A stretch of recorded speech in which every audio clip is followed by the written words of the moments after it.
안녕하세요, 깨성도 여러분, 케일라입니다.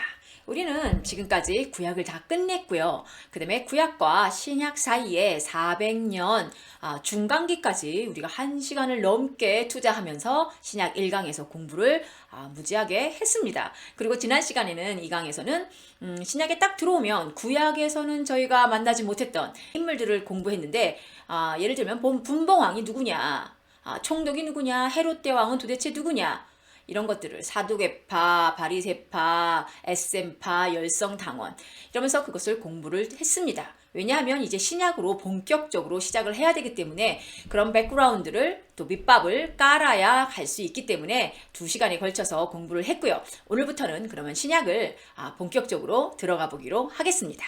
3강인데요. 벌써 1강하고 2강은 했죠. 아까 말씀드린 대로 예수님의 사생애와 공생의 시작 지점입니다. 자, 예수의 탄생부터 공생의 첫 6월절 지난 8개월까지 이렇게 말씀을 드리면요. 무슨 말인지 잘 몰라요. 그래서 제가 항상 갖고 다니는 게 도표 아니면 지도 이런 걸 꼭 갖고 다닙니다. 자, 말로는 예수 탄생부터 공생의 첫 6월절 지난 8개월 뭔 말이야 라고 생각이 드시죠? 목록 가기 전에 신약 성경 목록을 잠시 살펴보고 가겠습니다. 이건 매 시간마다 제가 복습을 해드릴 건데요. 2강부터 제가 설명을 한 것 같은데 신약 성경 우리 27권이 있죠. 이 27권은 시대적으로 먼저 보겠습니다. 시간적으로 제가 지난 시간에도 설명을 드렸습니다. 신약은 사복음서와 사도행전이 다다. 사복음서는 예수의 행적이고 사도행전은 사도들의 행적이다. 이게 신약의 끝입니다. 라고 말씀을 드렸습니다. 자, 그러면 여기 보겠습니다. 사복음서 예수의 생애 이만큼이죠. 자, 그럼 사도행전 이만큼이 이제 사도들의 행적인데 이 사도행전에는 베드로 사역과 바울 사역이 반반씩 들어가 있습니다. 그리고 마지막 사도 요한의 사역 기간이 있습니다. 라고 말씀을 드렸습니다. 시간상으로 팍 펼쳐놓으면 이런 모양이 되는 거고요. 성경 목록만 살펴보면 역사서에 마태마가 누가 요한 예수님의 행적 여기 사복음서라고 나와 있죠. 자, 사도행전은 사도들의 행적입니다. 특히 베드로와 바울의 행적이 중점으로 들어가 있습니다. 그러면 이 많은 이 아이들은 도대체 누구냐라고 설명을 했을 때 이거는 사도들이 사역을 하면서 그때그때 쓰여진 편지입니다. 라고 설명을 드리면서 바울서신 13권이 있고 공동서신 8권이 있습니다. 그런데 이 사도들의 행적 중에서 사도행전에는 바울의 1차, 2차, 3차, 4차 여행이 들어가 있어요.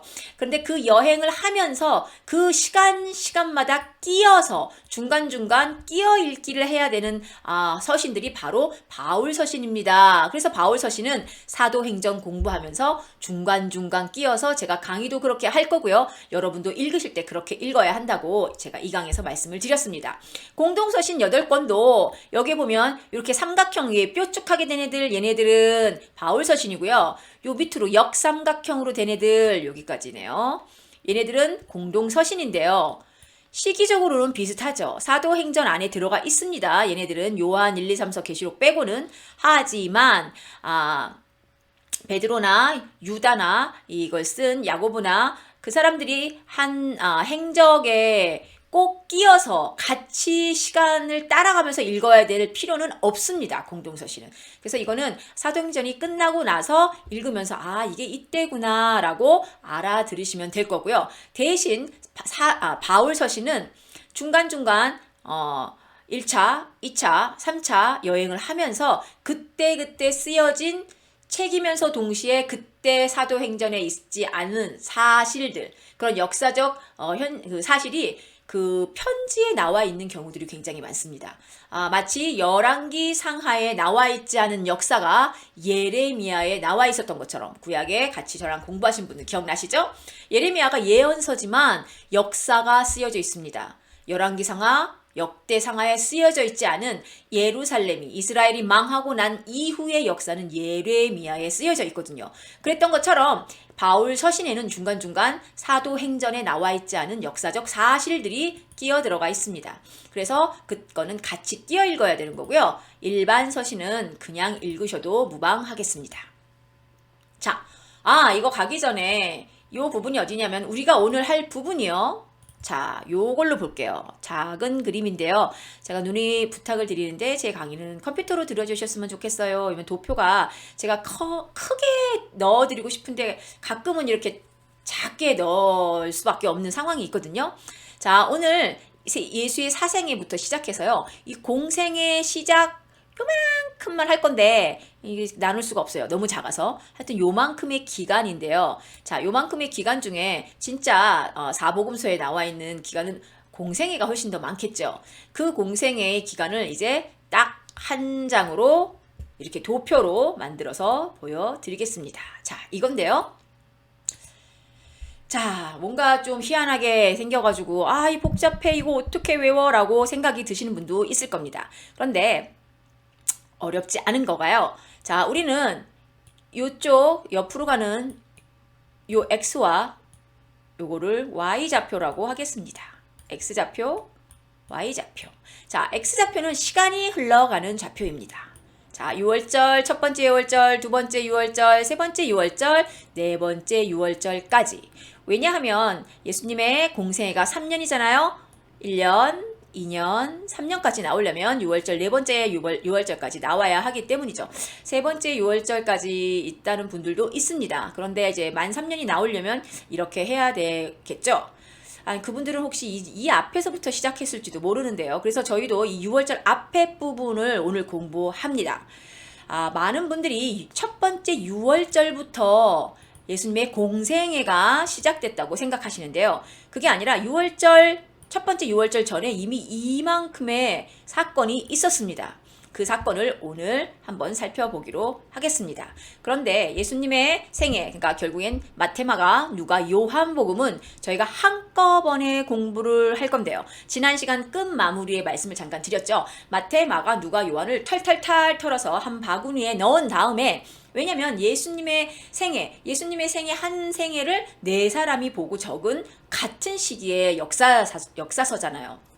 그런데 보는 관점에 따라서 어떤 역사서에는 그게 들어간 내용도 있고 없는 내용도 있기 때문에 그 아이들을 다 탈탈탈 털어서 공통 부분을 뽑아내고 그 다음에 여기에는 없는데 여기에는 있고 마태복음에는 있는데 요한복음에는 없고 이런 것들을 다시 하나씩 뽑아서 시간별로 그렇게 맞춰서 공부를 합니다. 그러니까 저희가 마태, 마가, 누가, 요한 이렇게 공부하는 게 아니라요. 사복음서를 다 통틀어서 시간별로 싹 모아서 한 줄로 역사로 만들어서 공부를 하는 겁니다.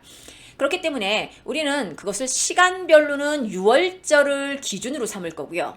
기억해 두세요. 6월절이 우리의 기준입니다. 그리고 Y 공간은요.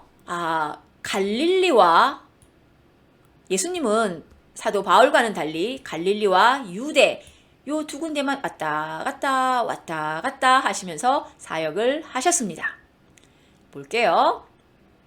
그래서 우리는 요 공간은 Y좌표라고 아까 말씀을 드렸는데 Y좌표는 공간이 왔다 갔다 하는 것을 말합니다. 자, 그러면 이렇게 말씀을 드려도 뭐라 그러는 거야 도대체 라고 헷갈려 하시죠? 자, 오늘은 여기는 잠깐만 볼게요. 이 지도를 먼저 설명해 드리고 가겠습니다. 자, 여기가 단이고요. 여기가 브엘세바인데요. 그래서 단에서 브엘세바라고 말을 하면 이스라엘 전체 땅을 말합니다. 마치 우리나라의 백두에서 한라까지라고 말하면 우리나라 전체를 말하는 것처럼.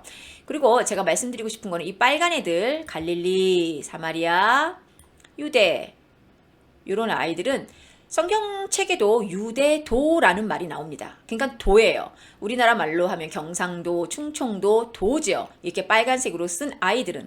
그리고 이렇게 까맣게 가버나움, 가나, 나사렛 이래들은 도시 이름입니다. 예루살렘, 베들레헴. 그런데 우리는 갈릴리나 가버나움이나 가나나 나사렛이나 지금 거의 똑같은 동급 취급을 하고 있거든요. 자, 그러면 이렇게 하는 거나 마찬가지예요. 경상도와 경상도 안에 있는 대구를 같은 수준으로 놓고 보는 겁니다. 그러면 경상도가 얼마나 기분이 나쁘시겠어요. 경상도 안에 대구가 있는 거잖아요. 똑같이 갈릴리 갈릴리라는 도 안에 가버나움, 가나, 나사렛이라는 도시가 있는 겁니다. 근데 나사렛도 갈릴리도 그냥 똑같은 애들. 우리는 지명만 보면 그냥 지명은 듣지만 도대체 어떤 사이즈가 큰 애인지 아니면 어디에 붙어 있는지 조차도 알지 못하고 알려고 하지도 않았고 그랬잖아요. 자, 이제부터는 제가 저랑 구약을 공부하셨던 분들은 이미 지도와 지형과 사람 이름과 지형 이름을 다 이제 궁금해 하시면서 지도를 찾는 훈련이 되셨겠지만 혹시나 구약을 같이 공부를 안 하시고 신약을 처음 들어오시는 분들은 여기에 적응하시기 바랍니다. 꼭 지도는 옆에 놓고 같이 공부를 하시고 그리고 지형이 나오면 어디지라고 지도를 궁금해 하셔야 합니다. 자, 유대도 마찬가지예요. 유대도 안에 예루살렘, 베들레헴이 있는 겁니다. 우리 하도 베들레헴, 예루살렘이 너무 크게 느껴져서 그냥 유대나 예루살렘이나 베들레헴이나 다 똑같다고 생각하지만 유대 땅 안에, 유대도 안에 예루살렘이라는 도시, 베들레헴이라는 도시가 있는 겁니다. 사마리아도 마찬가지요. 수가성, 사마리아 안에 수가가 있는 겁니다. 자, 요거 기억해 두셔야 돼요. 왜냐면 나중에 바울 사도가 1차, 2차, 3차 여행을 갈 때도 거기도 나오거든요. 갈라디아도 나오고 비시디아도 나오고 막 이런 수리아도 나오고 이렇게 얘기하면서 거기도 도와 도시를 잘 구분하셔야 됩니다.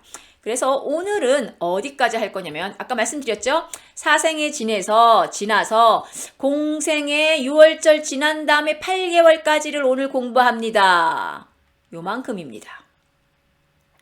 이게 모두가 4복음서거든요. 우리가 이걸 4복음서에 다 끝낼 거예요. 그런데 오늘 할 거는 여기라는 소리입니다. 이만큼을 하겠다는 소리예요. 아까 예수 탄생부터 1006월절 지나서 8개월까지라고 말하니 무슨 말인지 잘 헷갈렸잖아요. 자, 탄생부터 6월절, 1006월절 지나서 8개월까지 여기입니다. 자, 이만큼을 오늘 공부할게요.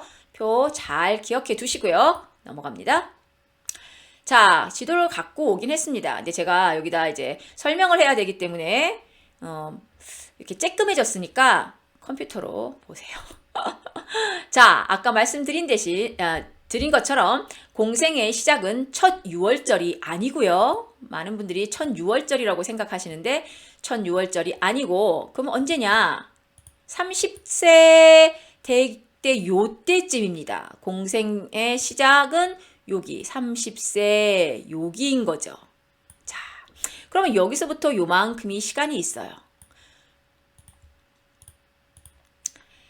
예수님은 아까 말씀드렸듯이 6월절 전에 벌써 1006월절이면 1006월절부터 공생애가 시작이면 그 전에 아무것도 없어야 되는데 성경상에 나와 있는 걸로 보면요. 6월절 첫 번째 6월절이죠. 첫 번째 6월절 전에 이미 예수님은 세례를 받으셨어요. 제가 펜 색깔을 좀 바꾸려고 그러는데 빨리빨리 안 되네요. 자, 세례를 받으셨고요. 40일 금식하고 사탄한테 시험을 받으셨고요.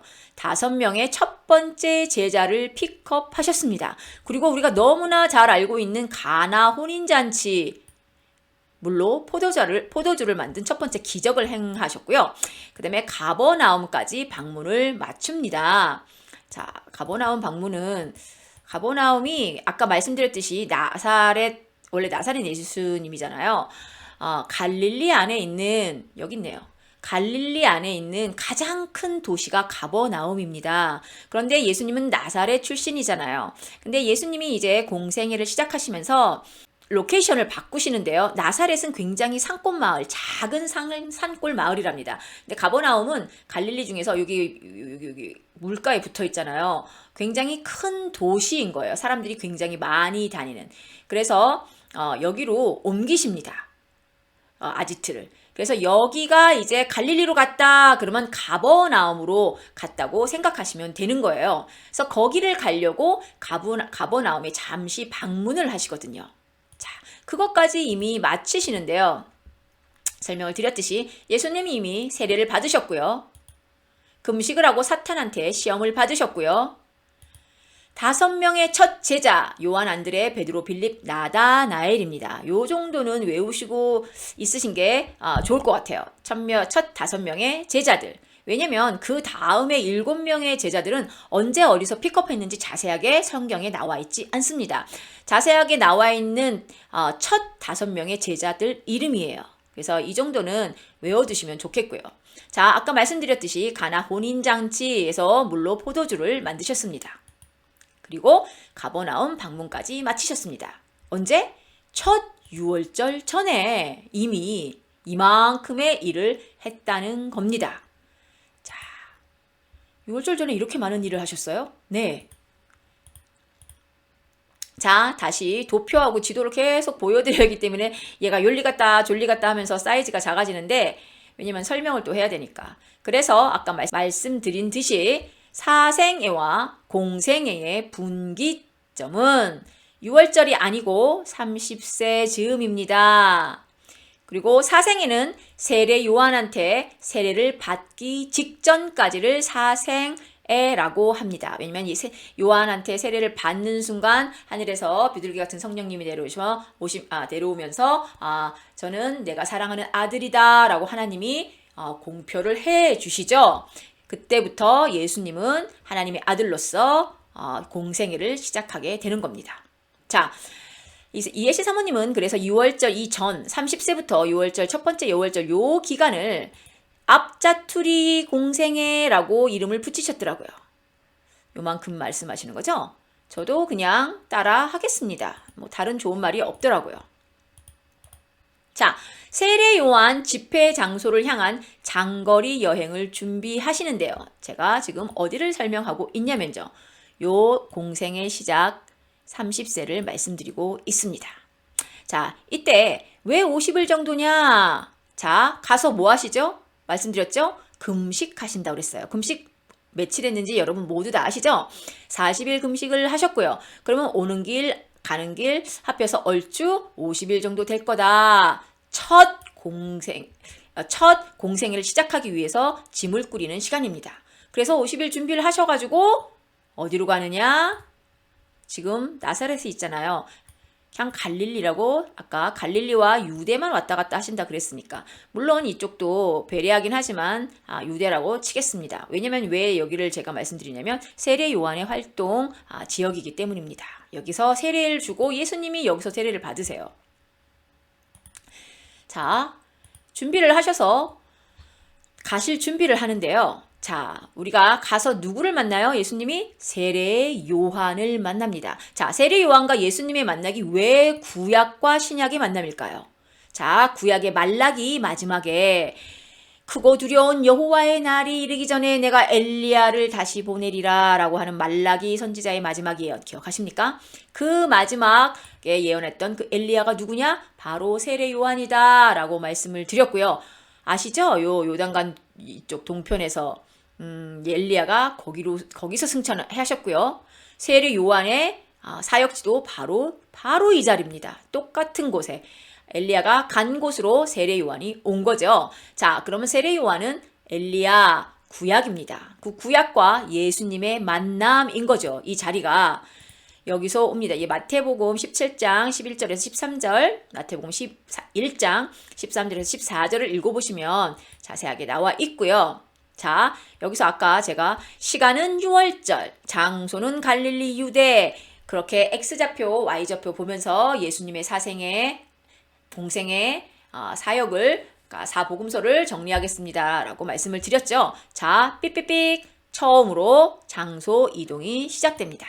어디서? 갈릴리에서 유대 땅으로 이렇게 내려가시는 첫 번째 사건입니다. 이런 거를 성경에서 읽으면서 지금 언제지? 지금 예수님은 어디 계시지? 제가 나중에도 이제 예수님이 승천하시고 제자들이 우왕좌왕 할 때도 그때도 제가 잡아드려요. 도대체 예수님은 돌아가셨다가 부활하셨다가 다시 승천하셨는데 도대체 제자들은 지금 어디 있는 거지? 제자들의 고향은 다 갈릴리인데 거의 대부분이 지금 유대에 있는 거야? 갈릴리에 있는 거야? 그것조차 우리는 모르고 성경을 그냥 대충 이렇게 읽거든요. 근데 항상 중요한 거는 어딘지 지금 그리고 시간은 어느 때인지를 항상 짚어가면서 강의를 하겠습니다. 지금은 이제 예수님이 갈릴리에서 유대로 가십니다. 자, 가셔서 아까 말씀드렸듯이 세례를 받으시죠. 그리고 세례 요한한테 자, 이때가 공생의 시작이라고 말씀을 드렸습니다. 자, 유대 광야에서 40일간 금식하십니다. 제가 지난 언제 말씀을 드렸는지 모르지만 제가 이거를 배운 대로 공부한 대로만 제가 앵무새처럼 떠드는 게 아닙니다. 제 강의는 저는 배우고 책을 보고 그다음에 어디서 강의를 들었던 내용을 들으면 유대 광야에서 40일간 금식하심이라고만 나와 있잖아요. 그럼 난 유대 광야가 어딘지가 궁금한 거예요. 저는 그래서 항상 찾아봐야 돼요. 그래서 제 강의는 제가 막 한 성도로서 궁금해할 때마다 찾아서 계속 엑기스로 끼워 넣은 강의입니다. 그래서 한 번만 듣지 마시고 꼭 몇 번씩 들어주세요 라고 말씀을 드렸어요. 그래서 여기도 똑같이 유대 광야가 어디지? 유대는 땅인데 뭐 유대 어디겠지 라고 생각하고 지나가실 수도 있습니다. 근데 저는 유대 광야가 어딘지가 너무 궁금했어요. 찾아봤더니 여기가 유대 광야래요. 잘 안 보이시죠? 지도서는. 제가 잘 보면요. 여기가 사해기 때문에 요만큼인 겁니다. 여기가 유대 광야더라고요. 여기가 유대 광야예요. 이렇게 지도로 보시니까 좀 더 좋죠. 유대 광야에서 40일 금식하셨다. 근데 우리 그냥 머릿속으로 유대 이렇게만 생각하잖아요. 여긴 겁니다. 사해 바로 서쪽 편. 딱 붙어 있어요. 근데 유대 광야는 이렇게 생긴 거예요. 이것도 저는 너무 궁금해서 찾은 거죠. 이렇게 생겼습니다. 유대 광야. 이런 곳에서 40일 금식을 하셨답니다. 자, 금식 후에 다시 세례 요한 집회 장소에 나타나셨는데요. 제가 말씀드렸듯이 이 베레아 땅, 여기가 요단 동편 땅이죠. 여기가 바로 세례 요한이 세례를 주고 사역을 했던 지역입니다. 예수님도 여기서 세례를 받으셨어요. 자, 여길 가니까 자, 요한과 안드레가 따라갔던 거 혹시 성경을 읽으신 분들은 기억이 나실지 모르겠는데요. 자, 요한과 안드레는 원래 누구 제자였습니까? 세례 요한의 제자였습니다. 근데 세례 요한은 뭐라고 그랬어요? 자, 그분이 오실 건데 나는 신들매 풀기도 나는 자격이 안 된다. 나는 쇠해야겠고, 아니 그분은 흥해야겠고, 나는 쇠해야 된다. 계속 말을 했던 거예요. 그랬기 때문에 요한과 안드레가 예수님을 미행했고 메시아임을 알아차릴 수가 있었던 거죠. 자, 세례 요한은요. 그 시대에 굉장한 센세이션의 사람이었습니다.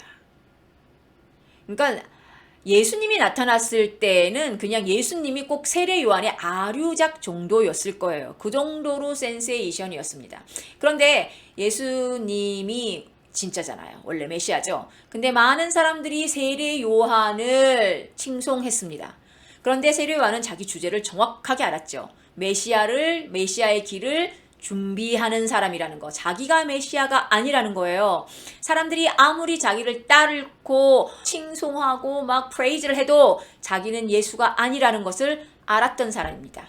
저희도 마찬가지입니다. 저희도 유명한 강사님들, 유명한 목사님들, 유명한 또 많은 분들이 처음에는 하나님의 일을, 하나님의 자리에 앉지 않죠. 하나님을 위해서 일을 하시다가 어느 순간 그 자기의 주제를 잊어버리시고 실족하는 일들이 굉장히 많잖아요. 세례 요한을 보고 배웠으면 좋겠습니다. 우리는 하나님의 예수님의 도를 전하는 자들이지 우리는 하나님의 자리에 앉아서는 절대로 안 되는 사람들입니다. 자, 요한과 안드레가 따라가요. 근데 아시죠? 이때 근데 요한과 안드레가 선생님 어디로 가시나이까? 하고 물어요. 뒤에 가면서. 그러니까 예수님이 와 보라 이렇게 말하는 거거든요. 그래서 지금도 부흥 집회 뭐 이런 거 보면 이렇게 현수막에 와 보라 이렇게 말씀을 이렇게 적어 갖고선 하잖아요. 근데 이때는 뭐냐면은요. 예수님도 나사렛 사람이잖아요. 갈릴리 사람이죠. 요한과 안드레 어디 사람인지 아세요? 다 갈릴리 사람입니다. 근데 지금 왜 여기 와 있는 거예요? 이 유대 땅에. 세례 요한의 강의를 듣기 위해서 온 거예요. 그러니까 얼마나 유명했던 사람입니까, 세례 요한이. 요한 안드레 다 여기서 물고기 잡던 사람입니다. 그러면 물고기를 잡고 거기다 먹을 거 다 준비해 놓고 이제 세례 요한을 따라서 또 일리 온 거예요. 또 따라다니다가 또 우리 집도 굶어 죽게 생겼네? 그럼 또 가가지고 또 물고기 잡아놓고 먹을 거 준비해놓고 또 와서 세례 요한을 따라다녔던 사람이에요. 그렇기 때문에 이 사람들은 여기가 자기 땅이 아니죠. 자기 고향도 아니고 자기 동네가 아닌 거예요. 그러니까 여기서는 어디서 자야 되겠습니까? 예수님도 이 사람들도 다 여관에서 잤겠죠. 뭐 호텔은 없었을 거고 그때.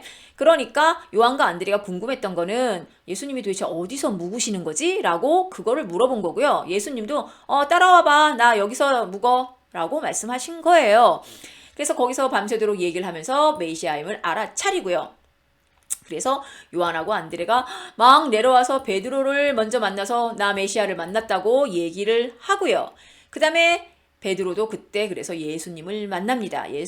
베드로가 첫 번째 수제자지만 첫 번째 만난 사람은 아니에요. 요한하고 안드레가 제일 처음에 예수님을 만났죠. 그리고 난 다음에 차례대로 빌립과 나다나엘을 만나는데요. 이 나다나엘은 바돌로메라는 이름을 쓰기도 합니다. 나중에 또 나오면 바돌로메하고 나다나엘이 다른 사람인가 봐 그러시면 안 되고요. 나다나엘이 바돌로메입니다.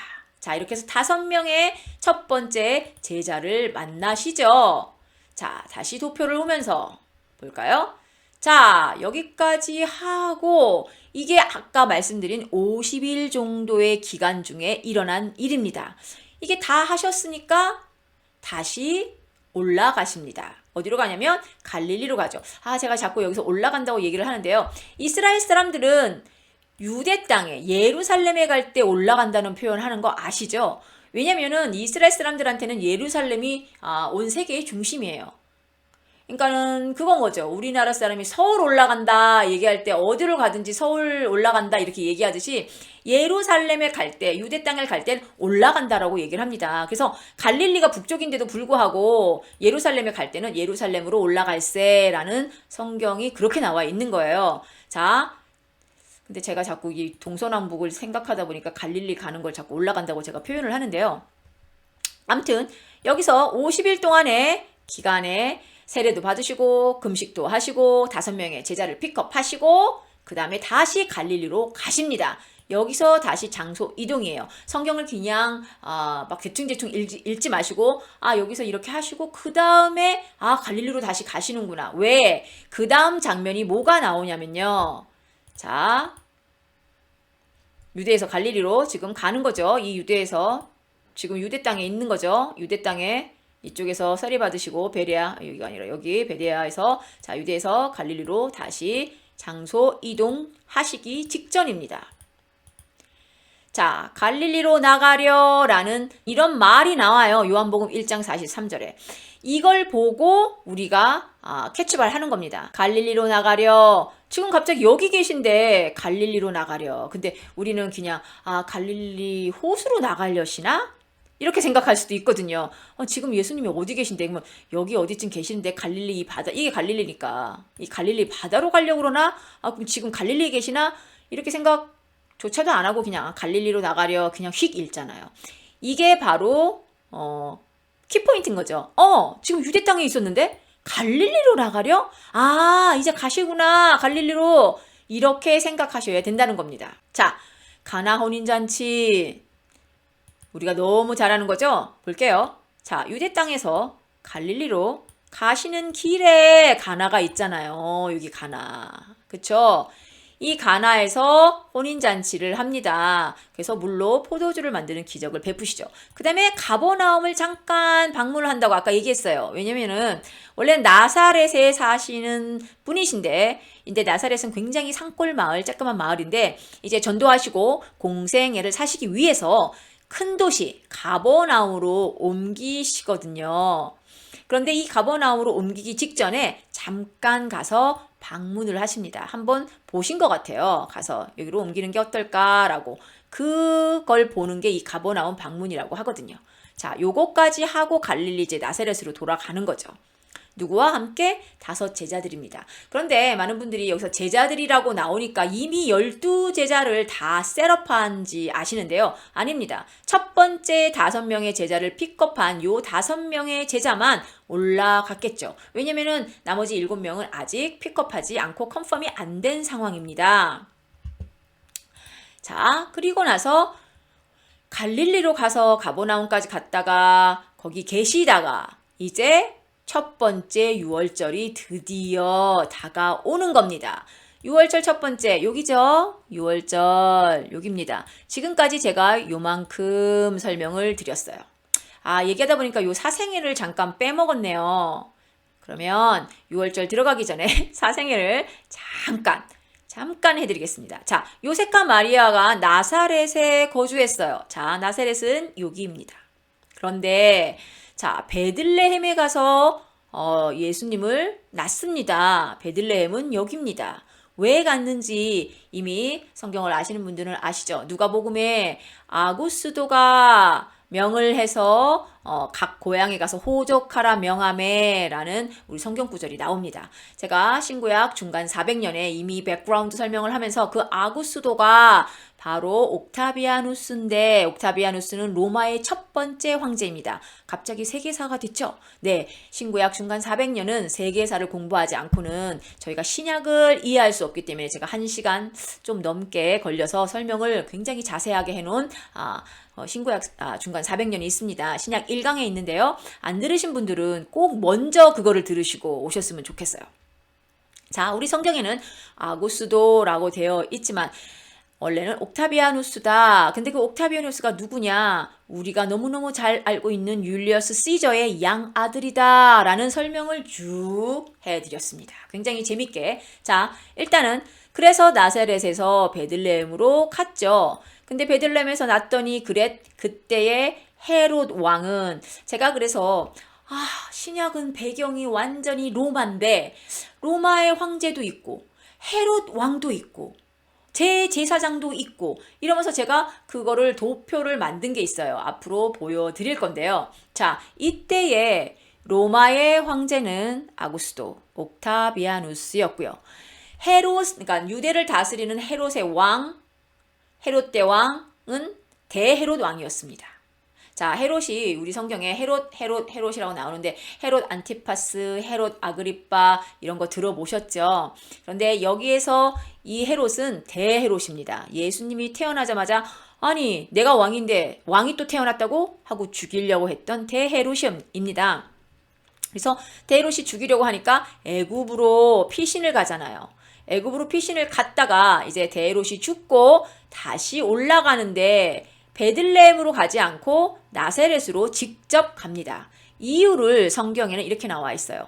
헤롯이 죽었는데 그 아버지만큼 되게 잔인하고 폭정을 한 아켈레오가 헤롯 아켈레오입니다. 그 헤롯 아켈레오는 누구냐면 지난 시간에 설명을 해드렸는데요. 성경 인물 정리를 해드렸죠. 제가 자 헤롯이 죽으면서 아들 셋을 낳는데 애들 셋만 난 건 아니에요. 근데 그 셋한테 이스라엘을 나눠주고 죽습니다. 그 셋이 바로 분봉왕이라고 부른다. 왜냐면 신약에 딱 들어가면 헤롯도 있고 분봉왕이라는 뭐 단어도 나오고 그래요. 분봉왕이 누구냐? 대헤롯의 세 아들입니다. 그 아들 중에 사마리아 유대를 다스리던 분봉왕이 바로 아켈라오였어요. 그리고 이 갈릴리와 베레아를 다스리던 사람이 안티파스, 성경에는 안디바, 헤롯 안티파스입니다. 그랬기 때문에 이 세례 요한이 여기서 감옥에 잡혀 들어간 거 아시죠? 그 감옥에 갇혀 들어갔을 때 여기를 다스리던 왕, 분봉왕은 안티파스였습니다. 왜 안티파스한테 잡혀 들어갔는지 아시죠? 안티파스가 자기 형 빌립의 와이프인 헤로디아를 뺏어서 결혼을 했기 때문에 세례 요한이 마구 혼내주니까 그것을 앙심을 품은 헤로디아가 계획을 짜서 감옥에 넣어버립니다. 근데 감옥을 넣을 수 있는 자격이 되는 건 왜냐? 안티파스가 다스리고 있는 영에서 이 지역에서 세례 요한이 일을 했기 때문이죠. 자, 설명이 또 길어지기 시작하는데 지난 시간에 다 했는데요. 일단 사마리아와 유대를 다스리던 아켈레오 왕이 굉장히 폭정이었기 때문에 이집트에서 숨어있던 예수님과 마리아와 요셉은 이쪽으로 오지 않고 아예 나사렛, 그래도 안티파스가 나 이러면서 나사렛에 셀을 다운하게 되는 거죠. 자, 여기까지가 예수님의 사생애였습니다. 순서가 조금 바뀌었어요. 죄송합니다. 하다 보니까 빼먹었네요. 자, 그래서 아까 다시 돌아가자면 6월절, 첫 번째 6월절이 다가오자 예루살렘으로 향하십니다. 왜요? 자, 우리 구약을 하다 보면 하나님이 이스라엘 성인 남자는 누구든지 1년에 3번은 나에게 얼굴을 보여라. 예루살렘 성전으로 올라와라. 라는 소린데요. 그 3가지의 절기가 6월절과 그 다음에 오순절과 장막절 3개입니다. 자, 6월절 오순절을 칠칠절이라고 부르죠. 칠칠절이라고도 부르죠.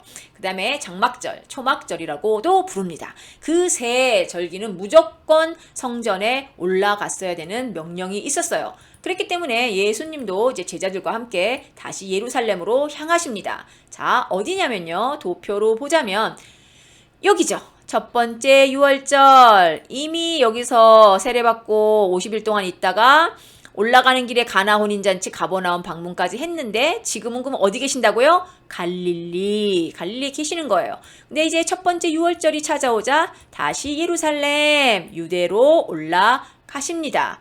시기는 첫 번째 유월절 바로 여기입니다. 자, 옆에 도표와 지도를 한꺼번에 놓고 보시는 게 이해가 빠르기 때문에 제가 계속 얘네들을 데리고 오는 겁니다. 자, 여기서 다시 장소 이동입니다. 장소가 옮길 때마다 헷갈리시면 안 돼요. 누누이 제가 말씀을 드리는데 예수님이 지금 어디에 계신지는 항상 생각하셔야 됩니다. 사복음서를 읽으시면서 예수님이 지금 어디에 계신지, 유대 땅인지 갈릴리인지 그거는 헷갈리지 마시고요. 항상 확인을 하시면서 읽으세요. 근데 제 강의를 이 강의 안만 갖고 계셔도 그때그때마다 찾아볼 수 있기 때문에 헷갈리지 않습니다. 요거만 외워도 사복음서는 그냥 끝난 거예요. 자, 보겠습니다. 어디에서 어디로요? 네, 지금까지 갈릴리에 계셨다가 유대 땅으로 가십니다. 왜요? 예루살렘으로 첫 번째 유월절에 성인 남자는 1년에 3번은 나에게 얼굴을 보여라 라는 명령을 하셨기 때문입니다. 자, 드디어 첫 번째 유월절에 성전으로 올라가십니다. 첫 번째 유월절에 가시면 그냥 뭐 다른 데 가시고 기적을 베푸시고 그랬으면 되는데 하필 예수님은 성전에 올라가시는데 예수님이 아무 생각 없이 성전에 가셨을까요? 그건 아니었을 거라고 생각이 듭니다. 자, 그때 상황을 설명을 드릴게요. 장사터가 떴던 성전, 우리 이미 압니다. 막 장사꾼들이 막 비둘기 날아다니고 환전 돈하고 거기서 예수님이 내 아버지의 집은 기도하는 집인데 너희들의 장사꾼의 소굴을 만들었구나. 너 뒤집어 엎으시고 예수님의 성품과는 정말 너무 다른 막 뒤집어 엎으시고 막 밀으시고 그러셨잖아요. 그건 아시죠? 그걸 모르시는 분들은 없을 겁니다. 자, 거기가 성전이라기보다는 이방인의 뜰이었습니다. 성전 구조가 굉장히 복잡한 거 아시죠? 이방인들은 이방인의 뜰에만 있어야 됩니다. 다른 곳에 가면 안 돼요. 근데 이 장사터는 그 이방인의 뜰에서 있었던 일이라고 합니다. 자, 성전의 구조는 제가 앞으로 나가면서 뭐 구조적인 뭐 사진이나 이런 걸 아마 보여드릴 거예요. 자, 오늘은 그냥 넘어갈게요. 하여튼 이방인의 뜰이라는 것만 기억하시고요. 자, 제가 왜 메이드 인 안나스라고 써놨냐면 이 안나스가 누굽니까? 그 당시에 대제사장입니다. 자, 대제사장, 메이드 인 대제사장? 이게 무슨 말일까요? 제 설명을 드립니다. 성전을 엎어버리셨죠? 왜냐하면 이때 제물이 있어야 되잖아요. 번제를 드리려면. 그러면 구약을 레위기를 출애굽기를 읽어보신 분들은 아시겠지만 원래 우리의 제물은 집에서 기르던 가축만이었고 흠이 없어야 됐습니다. 그런데 이 시대에는 그게 많이 변했던 것 같아요. 그런데 그거 변한 것도 문제인데 더 문제가 뭐냐면 시장에서 그냥 사가지고 제물을 드려도 되는 그때에 안나스라는 대제사장이 아니야, 시장에서 사온 거는 불결해. 메이드 인 안나스. 내가 키워서 파는, 그러니까 내 공장에서 나온 애들, 그러니까 내 농장에서 나오는 소, 양, 비둘기만 퍼펙트하고 흠이 없는 제물이야 라고 인정을 했다는 소리입니다. 그런데 비둘기 2마리가 시장에서 만약에 4불 정도 됐다 그러면요, 이 안나스가 팔았던 거는 되게 비싼 27,000원, 그러니까 28불, 25불 뭐 이 정도가 된 거예요. 그러니까 얼마나 많은 폭리를 취했던 겁니까? 하나님이, 예수님이 보신 게 바로 이 모양이거든요. 자, 성전이 장사터가 된 것도 문제인데 결국엔 대제사장이 배를 불리기 위해서 그 제물, 하나님한테 드려야 하는 제물을 폭리를 취하면서 팔아먹었다. 이런 지금 상황인 겁니다. 예수님의 눈에 어떻게 보이셨을지 여러분 한번 상상을 해보시면서요. 자, 올라오시면서 바로 성전을 뒤집어 엎으시고요. 공생애를 시작하시면서 공적으로 처음으로 모습을 나타내신 거잖아요. 물론 가나 혼인잔치도 있었었고 가버나움도 방문하셨고 유대 땅에서 5명의 제자도 픽업을 하셨고 뭐 세례도 받으시고 뭐 금식도 하시고 했습니다. 하지만 그건 다 사적으로 예수님이 하신 거지 공적으로 처음으로 나타나신 거는 성전이었어요. 근데 왜 성전이었을까요? 한번 생각해 보시고요. 자, 그 시대의 기득권인 대제사장 안나스를 건드렸습니다. 안나스는 누구도 건드리지 못했어요.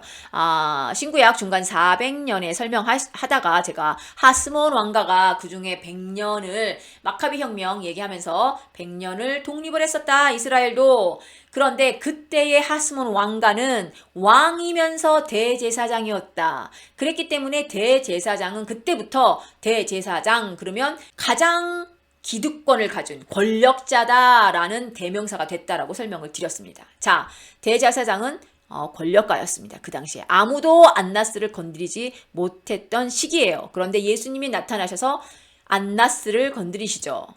성전을 뒤집어 엎으면서. 왜냐하면 이 성전의 주인이 지금 안나스가 되어 있었던 겁니다. 안나스가 주물럭주물럭 맘대로 하고 있었던 거예요.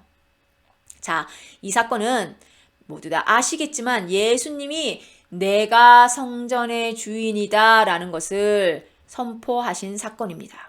자, 예수님의 왕권을 주장하시는 사건이죠. 자, 안나스, 네가 아니고 내가 왕이다. 네 그 자리에서 내려와. 이런 뜻이었어요. 성전의 주인은 나다. 왜? 성전의 주인은 하나님인데 결국엔 예수님이 본인이 하나님이라고 말씀을 하신 겁니다. 이때부터 예수님이 큰 사건을 치신 거죠. 자, 성전으로 제일 처음에 공생애의 모습을 나타내신 이유가 바로 여기 있습니다. 자, 예수님은요, 3년 내내, 공생이지만 이제 사생애는 30년 빼고 공생애 3년 내내 주구장창 우리에게 하시고 싶은 말은 내가 하나님이고 내가 왕이다 라는 말을 계속 하시다 가셨습니다. 그 말만 하고 가신 거예요. 예수님이 보여주신 모든 거는 내가 하나님이다 라는 말이었어요. 내가 주인이다 라는 말이었어요. 그것을 계속 우리한테 설명하시고 선포하시다가 가신 거예요. 자, 3년의 모습을 저랑 같이 계속 보실 건데요. 앞으로도 한번 보겠습니다. 어떻게 설명을 하시는지. 하지만 첫 번째 사건 오늘 터뜨렸습니다. 성전을 뒤집어 엎으면서 성전을 마음대로 할 수 있는 자 안나스 네가 아니고 나야. 내가 주인이고 성전의 주인은 하나님이니까 내가 바로 하나님이다. 여기는 그 나라 자체가 막 지금 들썩들썩하는 상황이에요. 6월절은 3번, 1년에 3번, 나한테 얼굴을 3번 보여라 라고 했기 때문에 온 세계에 디아스포라 되어 있던 유대인들은 다 와 있는 상황입니다. 온 세계 사람들이 지금 예루살렘 성전에 다 모여 있는 상황이에요. 거기서 예수님은 이를 터뜨리신 겁니다. 그렇기 때문에, 이 사건의 결과로 검색어 1위에 오르심이라고 제가 지금 요새 말로 써놓긴 했는데, 뭐냐면요. 저 청년 도대체 누구야? 갑자기 나타나더니 뒤집어 엎었어. 단 한 번도 안나스를 건드리지 못했는데, 단 한 번도 그런 재물 같은 거를 뒤집는 사람이 없었는데, 누구야? 누군데 최고 기득권자, 권력자, 안나스를 건드려?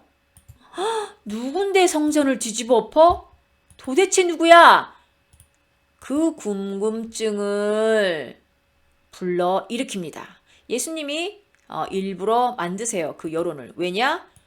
이 궁금증, 예수 그는 누구인가? 이 궁금증을 퀘션을 던져 놓으시고요. 이 대답을 3년 동안 하시다가 가신 겁니다.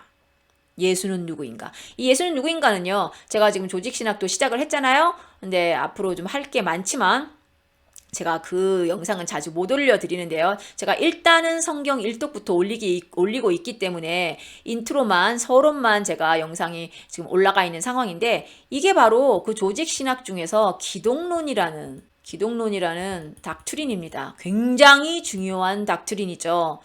그게 예수 그는 누구인가입니다. 기독, 이게 지저스 크라이스트거든요. 예수님 논이에요. 예수 그리스도론, 그러니까 기독이라는 말이 예수님이라는 소리입니다. 이 기독론에서 가장 주요 포인트가 되는 예수 그는 누구인가 기독론을 예수님이 질문을 여론에게, 이스라엘에게, 세상에 던지십니다. 그래서 예루살렘을 술렁이게 하는 여론이 발생하기 시작하죠. 그 중에 민중들이 있고요. 제가 헤롯 가문 대제사장 신학자들 제가 2강에서 설명을 다 해놨습니다. 누군지. 그리고 바리새파. 이상하네. 바리새파는 왜 여기 안 들어갈까요? 얘네들은 조금 컬러가 달라요. 그래서 따로 떨어뜨려서 제가 설명을 드렸습니다. 자, 민중들은 그냥 순진한 민중들은 누구야? 이렇게 놀랬겠죠. 자, 헤롯 가문과 대제사장과 신학자들, 여기는 헤롯과 대제사장, 여기다 로마까지 다 붙어서 서로의 이익을 추구하는 사람들이거든요. 그랬더니 왜냐면 그 제사물 재물 팔아서 지금 얼마나 막 짭짤하게 지금 돈을 벌고 있는데 건드렸잖아요. 우릴 건드려? 우리 적이군. 벌써 결론이 났습니다. 이 사람들한테는. 근데 바리새파는 대제사장과 사이가 좀 나빴어요. 왜냐면 대제사장, 사두개파, 헤롯 이런 사람들은 로마에 붙어가지고 현실주의, 돈을 굉장히 중요하게 생각하고, 그러니까 대제사장을 돈으로 사고, 돈으로 샀으니까 그 돈을 메꾸기 위해서 재물을 팔고, 이렇게 하면서 이 세상에서 잘 먹고 잘 사는 지금 그 부류인데, 그래도 바리새파는 율법주의, 율법대로 살아야 된다. 율법대로 안 사면 천국 못 간다. 물론 약간 문제가 있지만 그래도 민중들이 보기에는 헤롯이나 대제사장이나 사두개파보다는 바리새파가 그래도 조금 난 거예요. 그래도 입으로 가르치는 건 맞으니까. 행동은 달랐어도. 하지만 예수님이 오셨을 때 가장 많이 혼난 사람이 바리새파죠. 회칠한 무덤아 이러면서 겉으로는 막 거룩한 척하는데 네 속을 봐라 이 독사의 자식들아. 바리새파입니다. 그런데도 불구하고 이 민중들은 그래도 바리새파를 따랐다고 해요. 근데 바리새파 쪽에서도 누구지? 근데 대제사장을 건드려? 그러는 걸 보니 또 혹시 우리 편일지도 몰라? 아직까지 결론을 못 내고 있었던 부류입니다. 바리새파는. 우리가 성경을 읽다 보면 다 비슷비슷한 사람들인 것 같고 같은 부류인 것 같은데 이렇게 조금씩 달라요. 제가 나눠드렸습니다. 예수 그는 누구인가? 그러면 우리도 한번 생각을 해봐야 합니다. 세상에선 그를 누구라고 하죠? 예수님을 그냥 4대 성인으로 얘기하죠. 훌륭한 사람입니다. 그리고 그때 문제는요. 신학자들 중에서도 예수님을 하나님이 아닌 하나님과 인간을 연결해주는 어떤 존재로 설명하는 사람들도 있습니다. 굉장히 새드한 일이죠. 신학자들입니다. 자, 예수님이 이 땅에 오셔서 한 일은 성인군자가 한 일 맞죠? 굉장히 훌륭한 일입니다. 왼뺨을 때리면 오른뺨도 내놔라. 오리를 같이 가자 그러면 십리를 같이 가라. 겉옷 달라 그러면 속옷도 줘라. 사람이 할 수 없는 일인데 성인군자가 할 수 있는 말이죠. 굉장히 좋은 말이죠. 도덕적이고 윤리적이고 사람을 사랑하는 말이고. 이런 말들은 성인군자라면 아니면 다른 종교의 지도자들이라도 할 수 있는 말입니다. 근데 여기까지만 하면 성인군자가 맞아요. 우리의 예수님이. 그런데 예수님이 그 훌륭한 말을 한 그 똑같은 입으로 오리를 가자면 십리를 가지고 왼뺨을 때리면 오른뺨도 내밀고 이런 말을 했던 똑같은 입으로 뭐라고 얘기하셨냐면 나는 하나님이다 라고 말씀을 하셨다는 겁니다. 그러면 진짜 4대 성인이면 이런 말은 하지 못하는 거잖아요. 그러면 우리가 해야 할 일이 있습니다. 우리는 이분을 진짜 하나님으로 믿던지 예수님이 하나님이라고 말씀하셨으니까 아니면 신약시대의 예수님 시대의 종교 지도자들처럼 미친 사람으로 몰아버리든지 둘 중에 하나만 해야지 4대 성인이라는 말은 맞지가 않아요. 왜냐면 4대 성인이라는 사람이 어떻게 본인의 입으로 나는 하나님이야 라고 말을 하겠어요. 나는 하나님이야 라는 말이 미친놈이라면 4대 성인이 할 수 있는 그 좋은 말들도 다 틀려야 하는 겁니다. 4대 성인이라고 해서 그 훌륭한 말들은 맞고 내가 하나님이야 라는 말은 실수하신 거겠지. 이렇게 얘기하면 안 되는 거죠. 진짜 하나님으로 믿던지 아니면 저 미친 사람이네 라고 몰든지 둘 중에 하나만 해야 되는데 세상 사람들은 그냥 좋은 게 좋은 겁니다. 눈 가리고 그냥 4대 성인 중 하나야. 왜냐면 미친놈으로 몰기에는 예수님이 하신 일이 너무너무 훌륭하신 일인 거예요. 세상이 보기에도. 그래서 미친 사람으로 몰지 못합니다. 그래서 지금도 세상에서도 역사적으로 4대 성인으로 남아있는 거예요. 여기서 우리가 해야 할 일은 우리도 여기서 답을 하고 지나가야 한다는 겁니다. 우리가 지금 성경 공부를 하고 있습니다. 맞아요. 성경을 잘 안 읽어지기 때문에 성경을 읽기 위해서 성경 백그라운드와 지도와 역사와 그때그때 있었던 일과 그런 상황이 아직 그렇게 짜맞춰지지 않는 거를 저 같은 사람들이 짜맞춰주고 시대상으로 이게 시작이 먼저입니다. 이게 두 번째 있었던 일이고요. 이게 세 번째 있었던 일이고요 하면서 막 구조도 설명하고 그럽니다. 그런데 그거 하는 이유가 뭐예요? 우리가 성경을 읽으려고 하는 이유가 뭐예요? 성경을 믿고 예수 그리스도를 하나님으로, 예수 그리스도를 내 메시아로, 예수 그리스도를 내 삶의 주인으로 모시기 위해서, 그래서 하는 거잖아요. 자, 그러면 우리가 이 공부도 중요하긴 한데 우리한테도 그냥 예수님은 세상에 죄인들을 위해서 십자가에 못 박혀 죽으시고 나도 거기에 같이 죄를 사해서 나도 의인이 되고 이제 나중에 천국 갈 거야. 이 정도가 아니라 내 퍼스널리 나한테 누구냐는 거죠. 예수님이 당신 여러분한테는 누구십니까? 지금 이 대답을 한번 하고 지나가야 합니다. 우리 아무것도 없이 그냥 성경 목록 외우고 그래 머리만 이렇게 차면 안 돼요.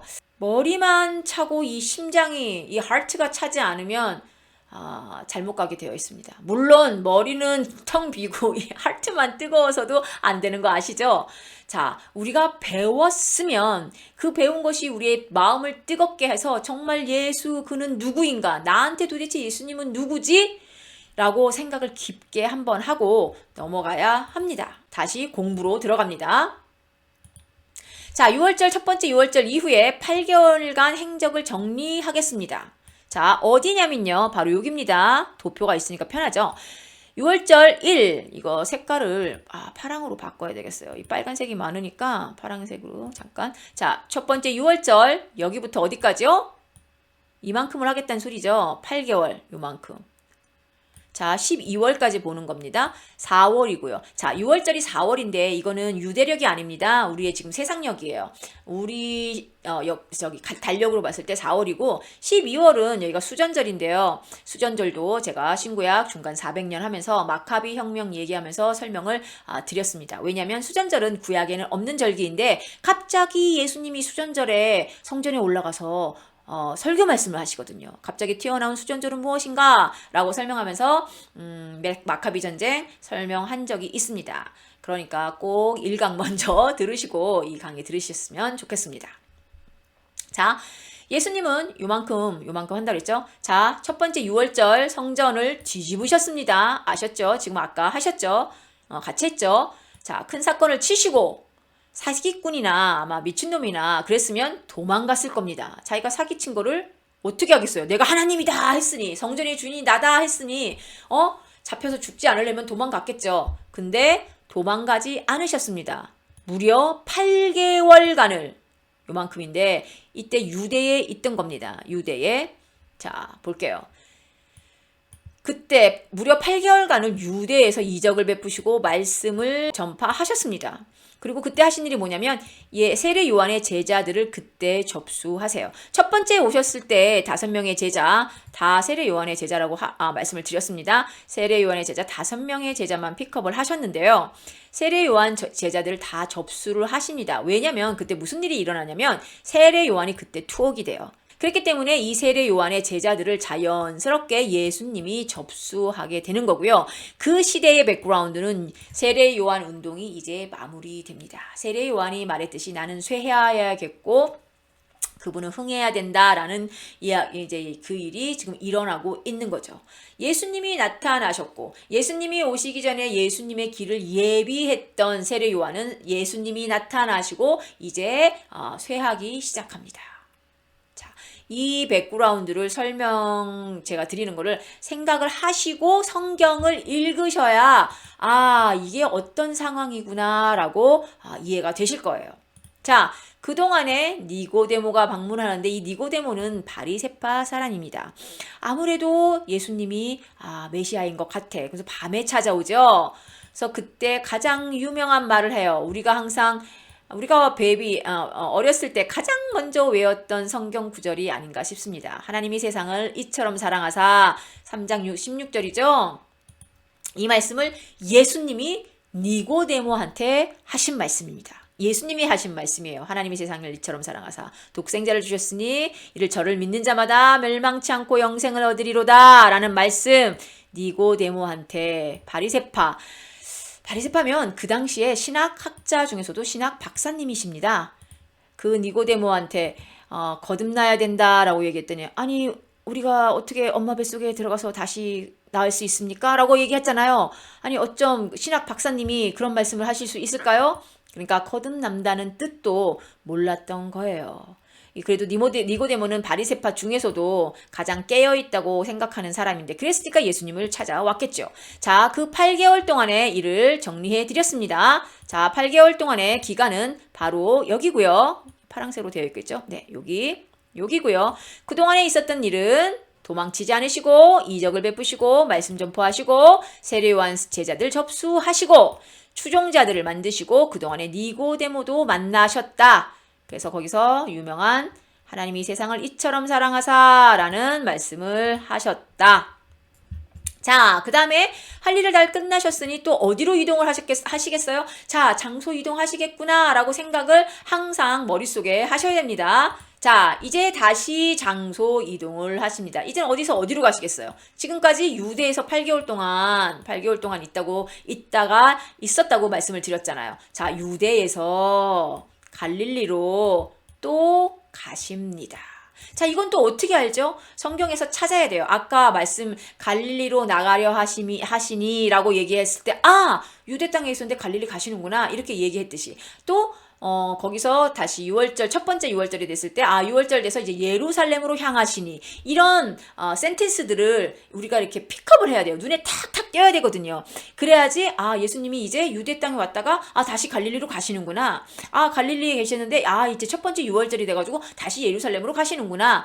이런 게 이제 눈에 보이셔야 돼요. 그거 눈에 보이라고 제가 도표와 지도를 계속 갖고 나오는 겁니다. 자, 8개월 말이 거의 끝났어요. 여기 도표가 나오다 말았네요. 자, 여기죠. 여기 끝나서 이제 유대에서 갈릴리로 가는데 이때쯤에 아까 뭐라 그랬어요?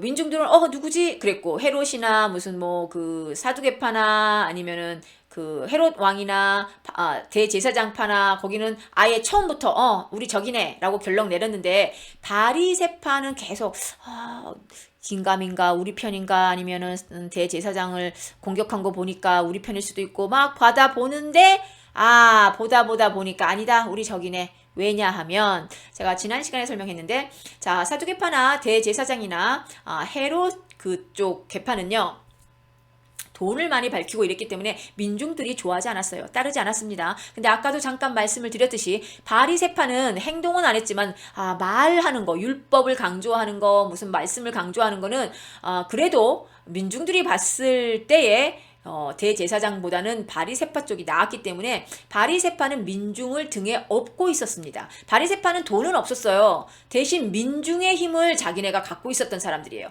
그런데 세례 요한 때도 그것 때문에 좀 찝찝하고 기분 나빴는데 왜냐면 세례 요한을 많이 따랐잖아요, 사람들이.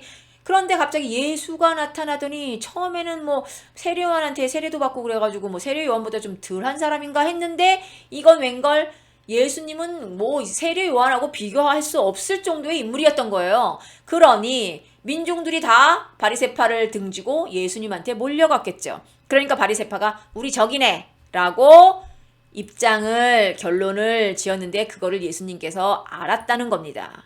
예수를 적으로 간주한 거죠. 그러니까 모든 사람한테 이제 공격을 받는 거고요. 세례 요한도 투옥이 됐고요. 그래서 결국에는 불필요한 마찰을 피하기 위해서 갈릴리로 가신 게 아닐까 생각이 듭니다. 여기 나왔죠? 이즘에 세례 요한도 투옥이 됐고요. 자, 이제 가는데요. 아시죠? 그 이스라엘 사람들은 이렇게 돌아서 가는 거 갈릴리 갈 때. 근데 예수님은 사마리아를 거쳐서 가십니다. 직접. 사마리아를 개 취급하잖아요. 이스라엘 사람들은 구약을 저랑 같이 하신 분들은 아실 겁니다. 사마리아 사람들은 사마리아 사람들이 아니라 이 아수르 722년에 망했을 때 이때 아수르가 굉장히 잔인했던 종족이랍니다. 나라였답니다. 막 산 사람을 가죽을 베끼기도 하고 뭐 이랬대요. 근데 이 이스라엘의 그 피를 막 흩어버리기 위해서, 왜냐면 자기네들끼리 똘똘 뭉치면 뭐 쿠데타 일으켜가지고 뭔가 썸띵 할까봐 피를 섞어버렸어요. 아수르 사람들을 다 여기 사마리아에 이주시켰거든요. 물론 여기 사마리아에 있었던 사람들을 다 아수르에 이주도 시켰습니다. 그래서 완전히 섞였고요. 그러면 뭐 섞인 사람은 하나님이 구원 안 하세요? 이방인들도 다 구원하신다면서요? 이렇게 질문하셔야 되거든요. 문제는 뭐였냐면요. 이 아수르에서 이렇게 이주를 하면서 이 아수르의 신들을 데리고 옵니다. 그런데 희한한 건 여기 와가지고 이 사람들이 얼마나 인간들이 연약한 존재냐면요. 여기 와가지고 이게 내가 지금 구약을 하고 있네요. 이러면 안 되는데. 하여튼 와서 거기 이스라엘 땅의 신은 누구라고? 여호와라고? 그럼 여호와도 섬겨야지. 그렇게 된 거예요. 그래서 사마리아 사람들은 여호와도 섬기고 아수르에서 가지고 온 다른 신도 섬긴 거죠. 완전히 혼합주의인 거예요. 그러니 유대 사람들이 보기에는 완전히 이단인 거죠. 이단. 그쵸? 그래서 상종을 안 했던 겁니다. 이야기를 하려면 에스라를 얘기를 해야 되는데 에스라는 이미 신구약 중간 400년 때 했어요. 왜 사마리아 사람들이 성전 재건하는데 포로 귀환 이후에 자꾸 제가 구약으로 자꾸 가는데 성전 재건할 때 사마리아 사람들이 도와준다고 그랬는데 에스라 예슈아하고 누구죠? 스룹바벨 갔을 때 아니야, 너네는 우리하고 피가 섞이지 않았기 때문에 너네는 할 수 없어. 근데 그때 보면 되게 웃기잖아요. 우리도 여기 이 땅에 왔을 때부터 우리도 여호와를 섬겼어라고 얘기하거든요. 사마리아인들이. 맞는 말이에요. 이 땅에 오는 그때부터 여호와를 섬겼습니다. 하지만 아수르에 있는 신도 같이 섬겼죠. 그걸 이미 아는 거예요. 스룹바벨하고 예슈아는. 그래서 안 끼워준 거죠. 근데 그걸 이렇게 백그라운드를 모르고 우리가 성경만 읽으면 이스라엘 좀 이기적인데? 아니 사마리아 사람들도 같은 북이스라엘 사람이잖아. 그럼 같은 이스라엘 사람인데 성전 재건하는데 도와주겠다는데 뭐가 싫다는 거야. 걔네들이 잘못했네. 이렇게 오해할 수도 있는 겁니다. 하지만 그때는 이미 에스라 그 성경 말씀 그 운동이 일어났을 때고요. 에스라 그 말씀 운동의 첫 번째는 그거잖아. 섞기만 한데. 그래서 유대교. 자, 이건 제가 지금 설명 더 이상 못 드립니다.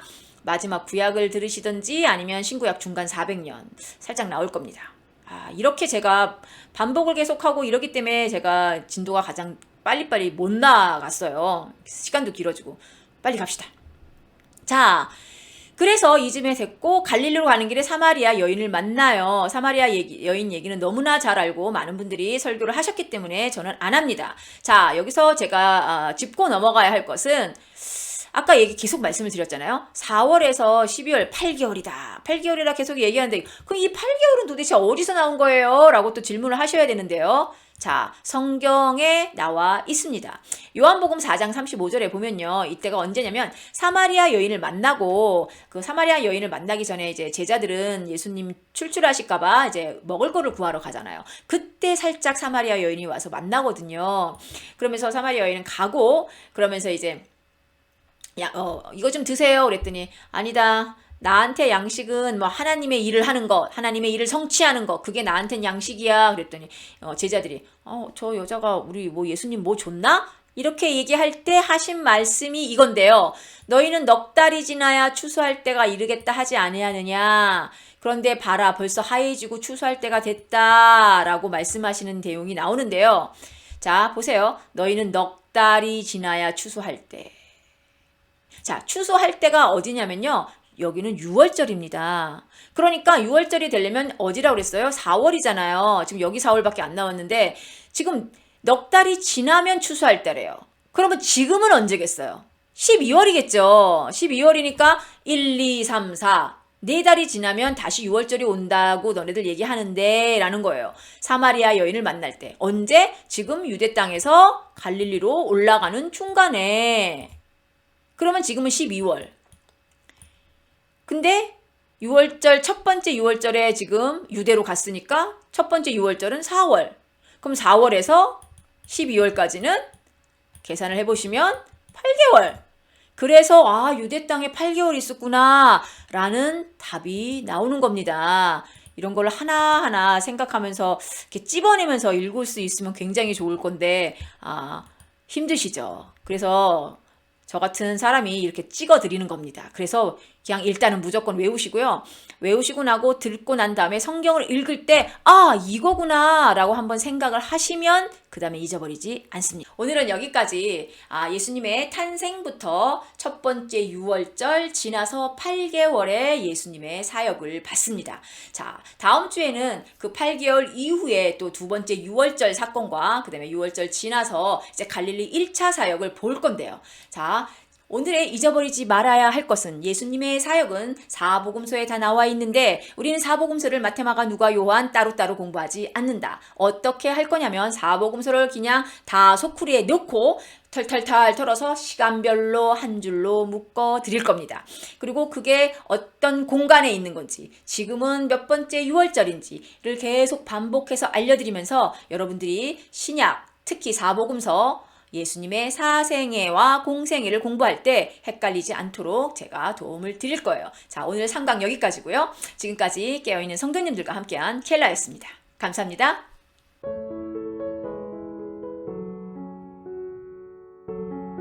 저희 채널은 기독교인이라면 꼭 읽어야 할 성경을 쉽게 읽을 수 있도록 도와드리는 채널입니다. 그리고 우리의 신앙을 마지막 때까지 굳건하게 홀드하고 킵할 수 있도록 같이 동역하는 채널입니다. 주위에 혹시 성경 읽기를 어려워하시는 분들에게 저희 채널을 소개해 주세요. 감사합니다.